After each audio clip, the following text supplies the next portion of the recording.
OP Rajbhar को लेकर सवाल यही है कि योगी सरकार के मंत्रिमंडल में क्या उन्हें जगह मिलेगी या फिर सिर्फ बीजेपी उनको अब टरकाती नजर आ रही है। इस पर ओपी राजभर से भी हाल ही में बयान मांगा गया तो उन्होंने कहा वाराणसी पहुंचकर कि दिल थाम कर बैठिए, बहुत जल्द इसका कोई ऐलान हो सकता है। लेकिन फिलहाल उन्होंने कहा कि तारीखों का और मंत्री पद का हमें भी अता पता नहीं है, जब यह फैसला आएगा तो हम उसको स्वीकार करेंगे। लेकिन बीजेपी आलाकमान पर उन्होंने पूरा भरोसा जताया है।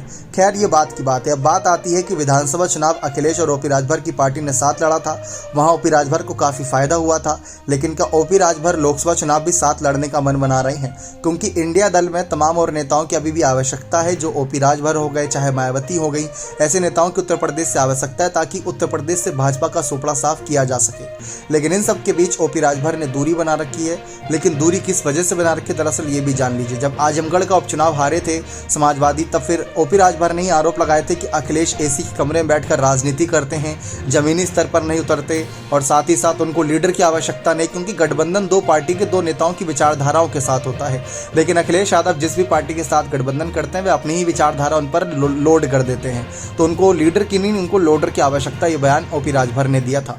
लेकिन अब जिस तरीके से अखिलेश यादव बदल गए हैं, अब वह उपचुनाव में भी प्रचार कर रहे हैं, जमीनी स्तर पर भी लगातार उतरे हुए हैं, चाहे मध्य प्रदेश चुनाव की बात कर लें, तो ओपी राजभर ये सब देख रहे हैं। तो क्या ओपी राजभर मन बदलेंगे? क्योंकि सबको पता है कि एनडीए उनको ज़्यादा सीटें नहीं देगा, हद से ज़्यादा 2 सीटें या फिर 3 या 4 सीटें मिल सकती है, इससे ज़्यादा नहीं।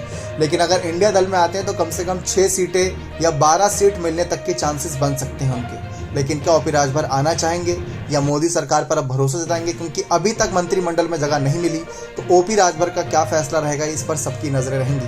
फिलहाल तो अखिलेश के साथ जाने का कोई इरादा नजर नहीं आ रहा, क्योंकि अखिलेश और शिवपाल पर ओपी राजभर ने मोर्चा खोल रखा है। लेकिन ओपी राजभर पर भरोसा किया भी नहीं जा सकता, क्योंकि जब ओपी राजभर एनडीए में शामिल हुए उससे 2 दिन पहले भी उन्होंने बयान दिया था कि हम एनडीए को हरा सकते हैं अगर मायावती भी इंडिया दल में शामिल होकर विपक्षी पार्टियों का साथ दे और मायावती को पीएम फेस बना दिया जाए। तो ये तो बयान ओपी राजभर के थे। लेकिन अब ओपी राजभर पर भरोसा किया जाए तो कैसे किया जाए? आप अपनी राय इस मामले पर कमेंट सेक्शन में जरूर रखिएगा। बहुत बहुत धन्यवाद।